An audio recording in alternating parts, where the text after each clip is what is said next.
Filosofía en un minuto. Hoy, filosofía medieval. ¿Y qué sucedió en este periodo? Sucedieron bastantes cosas en este periodo de la historia, como la caída del Imperio Romano, el nacimiento de Cristo y un montón de huevadas que sucedieron en los siglos siguientes. Pero es mejor ponernos en contexto para explicar lo que sucedió en este periodo de la historia filosófica. La filosofía medieval es, como me gusta llamarla, un asopado. Sucedieron tantas cosas en ella que parecía un lío sin fin, pero que al final llevaban a una comida deliciosa.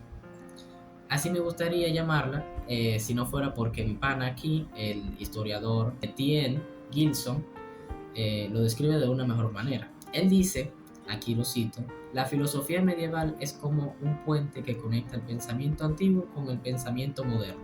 Sin ella, el Renacimiento y la filosofía moderna no habrían sido posibles de la misma manera. Y ahora me dirán, pues sabemos qué es, pero Jimmy, aún sigue sin decirme qué sucedió ahí. Bueno, esta época consta de dos etapas: la patrística y la escolástica. Estas dos etapas surgen de la necesidad de fortalecer el cristianismo y alejarlo de las críticas paganas. Por lo que en la primera etapa, la patrística, se comienzan los intentos de sintetizar, de fusionar la fe y la razón para poder defender el cristianismo. Uno de los grandes influyentes y defensores de esta etapa es el reconocido San Agustín de Hipona, y que es conocido mundialmente por ser aquel amigo que en la primaria no había hecho la tarea y te la pedí a ti, y como no querías que la profesora se diera cuenta de que tu amigo se copió de tu tarea, le decías que cambiara algunas partes de ella. Pues eso mismo hizo Agustín, aunque no realmente de forma tan cómica. Agustín reinterpretó los escritos de Platón. Él reinterpretó para dirigirlos a un enfoque más cristiano. Como prueba de esta fusión de la filosofía platónica con el cristianismo, tenemos la teoría de la iluminación. En esta teoría, Agustín habla sobre cómo el conocimiento viene ligado a la iluminación divina de Dios, y como estos conocimientos e ideas son eternas e inmutables, por lo que su origen tiene que ser de algo eterno e inmutable, algo o alguien, y en este caso alguien porque es Dios.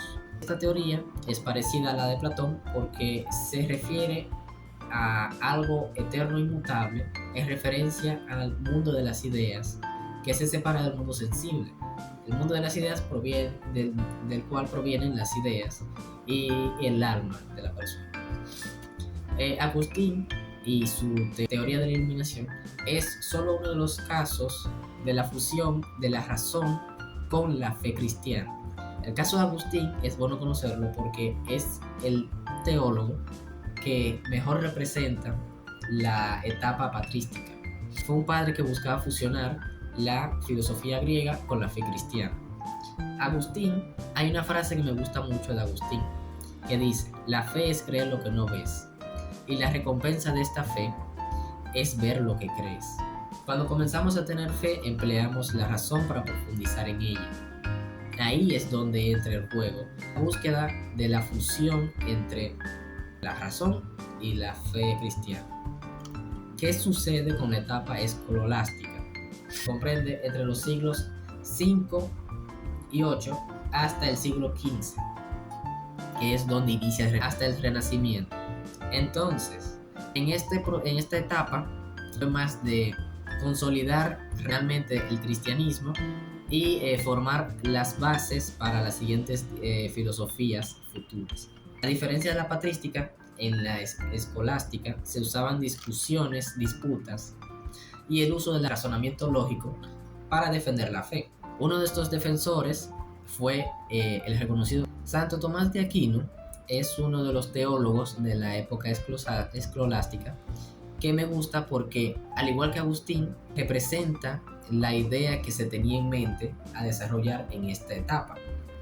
Él, al igual que los demás filósofos escolásticos, se basaba en los escritos de Aristóteles, Él se centró en el uso de la razón para llegar a explicar la fe. Él decía, la razón podía ayudar a entender la fe y esta podía guiar la razón hacia verdades más profundas. Tomás fue un capo, fue un mastodonte. Un día publicó su obra más famosa, la Summa Theologica, y en ella presentó las 5 vías. Las 5 vías que eran argumentos para defender la existencia de Dios, de si existía o no. Y en ellas, en las 5 vías, utilizó el uso de la razón para explicar. Estas 5 vías se llaman movimiento, eficiencia, contingencia, grado de perfección y finalidad. Cada una de ellas, para resumirlas y que el video no sea muy extenso, cada una de ellas nos habla de diferentes maneras de cómo cada cosa, acción o pensamiento o idea que ocurra tiene que ser producto de algo o alguien. Y para saber el principio de algo o alguien, tiene que haber un inicio, un motor, un principio. Y este motor tiene que ser producto de alguien o de algo, que en este caso es Dios. Entonces sí, sucedieron muchas cosas durante esta época de la filosofía. La búsqueda de la fe mediante la razón para explicar la existencia de Dios y diferentes conceptos cristianos y la consolidación del cristianismo desde su inicio hasta el Renacimiento. Así, me gustaría terminar este video con una frase que me gusta mucho, descubrí hace poco, que resume bastante bien la época de la filosofía medieval y de qué trataba. La fe busca la razón. Es la fe misma la que impulsa la inteligencia a abrirse paso hacia la verdad. Hasta la próxima.